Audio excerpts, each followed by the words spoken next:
Still good? Good. Here's some words from the Gospel of John. Then Jesus turned to the Jews who had claimed to believe in him. If you stick with this, living out what I tell you, you are my disciples for sure. Then you will experience for yourselves the truth, and the truth will free you. And I want to say that echoing hum accompanying my voice is the Spirit of God approving of the sermon I'm about to give. But it's gone on quite long enough. So, thank you. Oh, still a wee bit? No? Yeah? Okay. So I must warn any of us who are of a nervous political disposition that this will be a Marxist sermon. Well, bring it. Marx is my favorite philosopher. Marx is underutilized, under-theorized, under-understood. And I want to draw your attention to two of the greatest things that Marx ever said. The first was upon leaving a swanky party on the Upper West Side of New York at some point in the mid-1930s. The hostess greeted him at the door as he was leaving, and he said, "I've had a wonderful evening, but this wasn't it."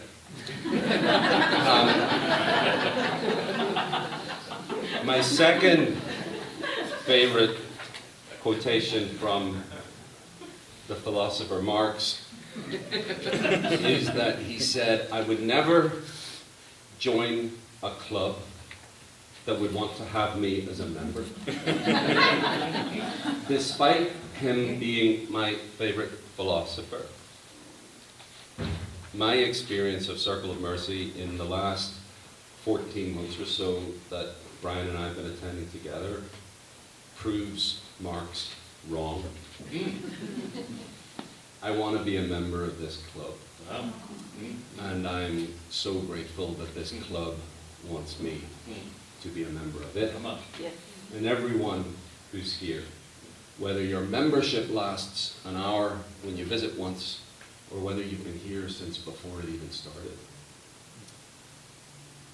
I hope that at the end of this, apparently this is called a proclamation. I'm a proclaimer right now. I studied their music.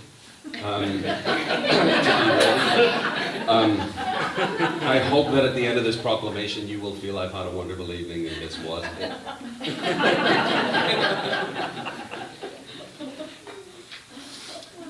We all have heard this phrase, "You shall know the truth and the truth will set you free." It's such a well-worn phrase. You don't ever have to have darkened the door of a church to have heard it. And it's one of those ideas that I think through overstatement has become utterly ignored. I mean, what does it actually mean? You shall know the truth and the truth will set you free. I think it has something to do with the illusions we carry about the world and our place in it. And that Jesus is one of the teachers who has come to disillusion us, not into despair, but into re-enchantment. The end of the disillusionment process is not grief, at least not permanently. There is some mourning that needs to be done when you get disillusioned of the myths and lies you've believed about yourself. But there's a doorway past disillusionment into re-enchantment or enchantment for the first time.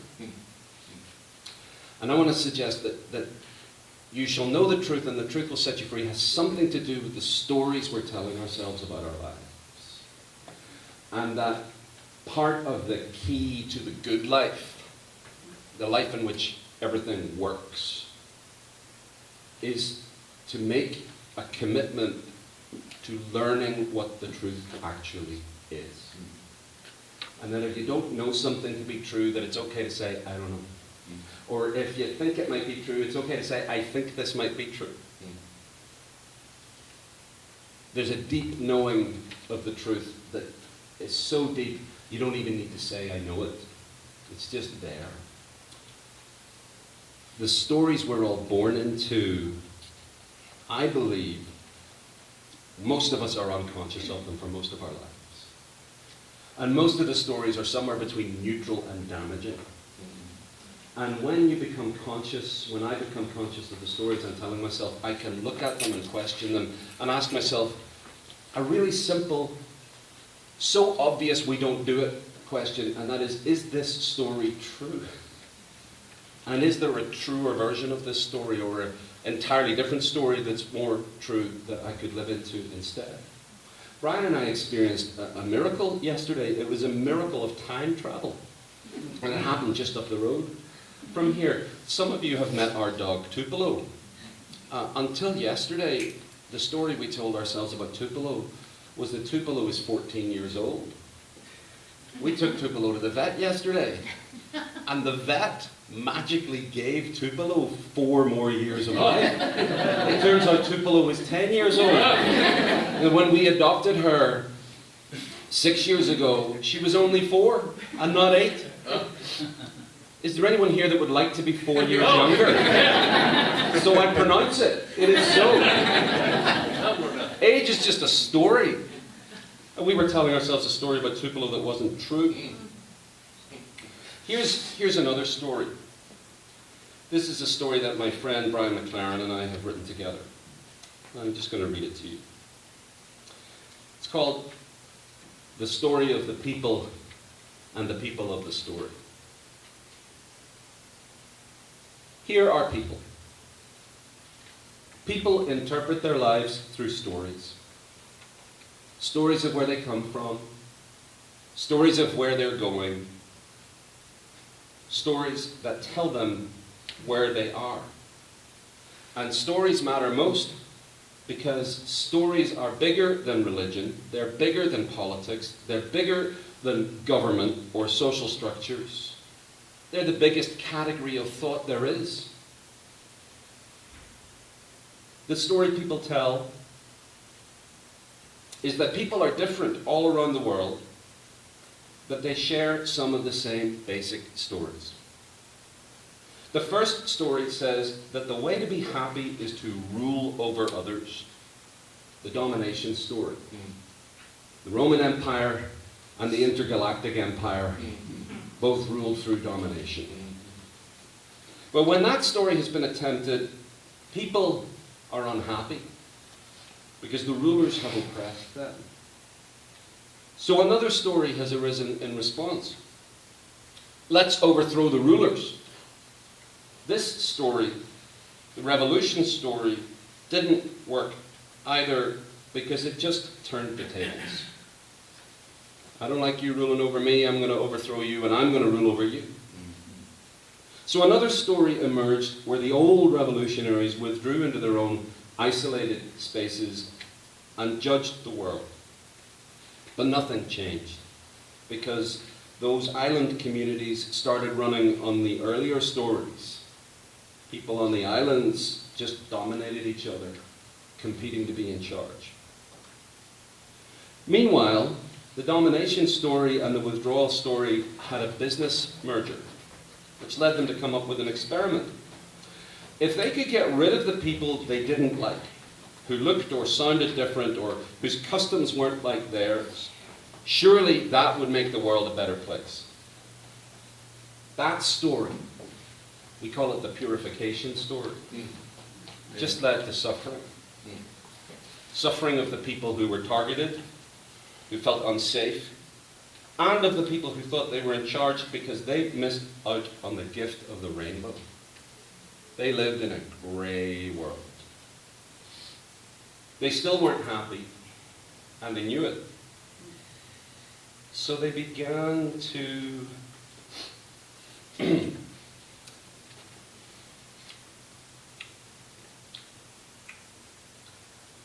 oh, I'm sorry, I got distracted.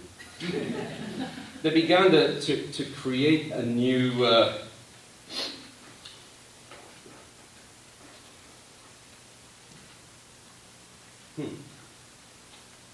Could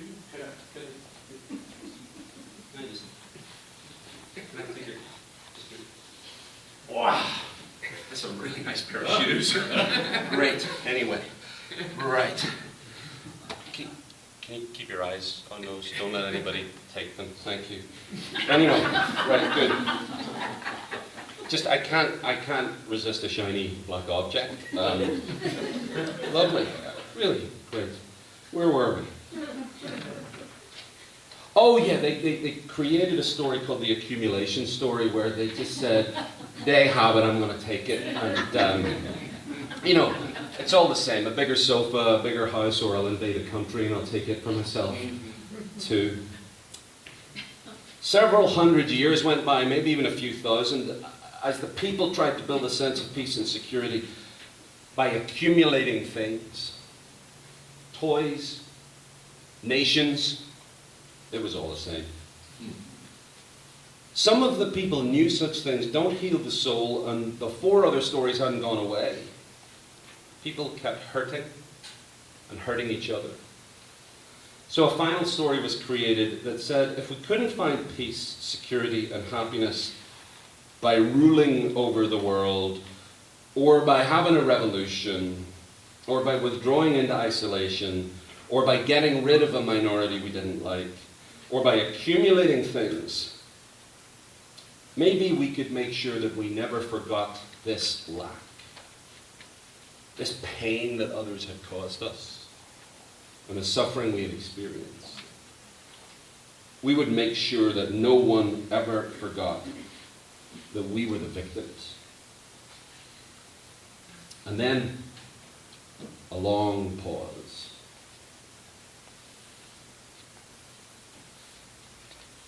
A poet came to town, a storyteller, one who knew that the domination story, the revolution story, the isolation story, the purity story, the accumulation story, and the victimization story were all destined to fail.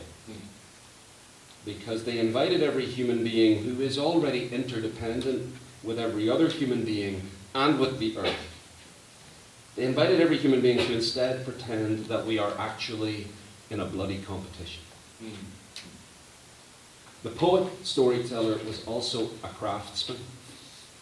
He knew how to build things, like tables, where we could all sit and eat together. He taught that the people most oppressed by the 6 stories were to be the most honored. He taught that the kinds of differences that the 6 stories shame or use as an excuse for punishment and exclusion were actually marks of what makes us worthy of love. He invited people to join him in forming a new community where status would depend on service, where domination would be replaced by equal community, where the revolution of the heart would transform the process by which we lead and learn and govern ourselves, where isolation would be replaced by rejuvenating temporary silences, where we would learn from and celebrate folk on the margins, where we would share, not possess or grasp, and where we would heal each other's wounds as part of a new story, not of victimhood, but of being forgiving humans, beautiful creatures, co-conspiring only goodness. He had a radical idea, the seed of a 7th story that will heal the world. The 6 earlier stories all claimed that the path to peace, security, and happiness was about winning. Us over them, or us overthrowing them, or us away from them, or us instead of them, or us having things that they don't, or us being more important than them because of our competitive suffering. But in the 7th story, the reconciliation story, we still get to win, just not at anybody else's expense. Well, my goodness. In the 7th story, human beings are not the protagonist, not the star of the show. The star of the show is love. In the 7th story, Humans are participants in something far bigger than dominating others for one group's gain, or the pursuit of happiness through revolution, isolation, purity, being a victim, or gaining possessions. The seventh story is the biggest thing that's ever happened. It's the story of love, of the evolution of the good, of the expansion of consciousness to include the restoration and healing of all things. It's a story in which some of us know that it's not about us versus them. It's about some of us for all of us. They killed the poet, of course. The seventh story was too much for people with visions limited to the narrow circle of self. Yes. But the poet did not die. His story is alive right now. Everywhere someone exposes the earlier stories as failures. Every time someone lives for all of us. A glass of cold water to a thirsty stranger. A blanket for a naked person. Sacred practices, legislative changes, community organizing, artistic endeavors, anything that tells the story of some of us for all of us. You are all in the largest Broadway show ever produced. My goodness. There are 7 billion cast members right now.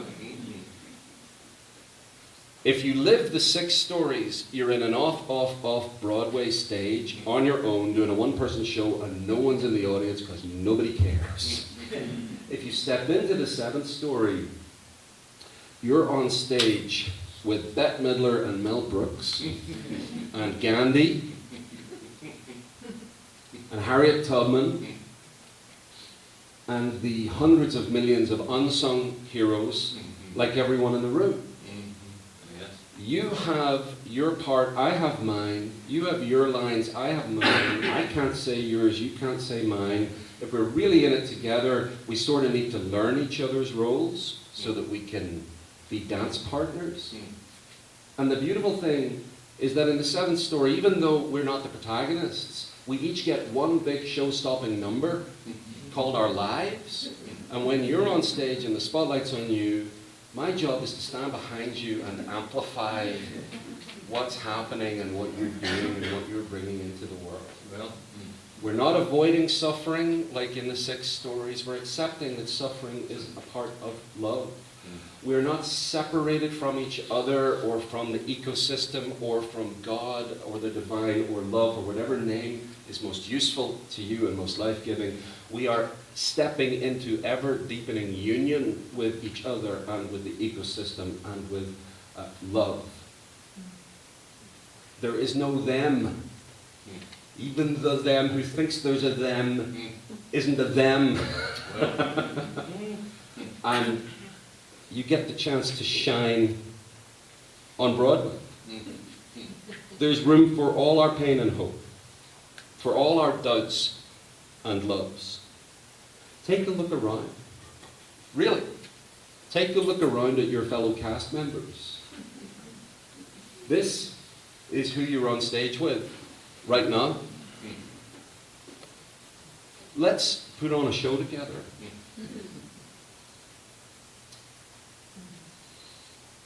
Let's put on a show.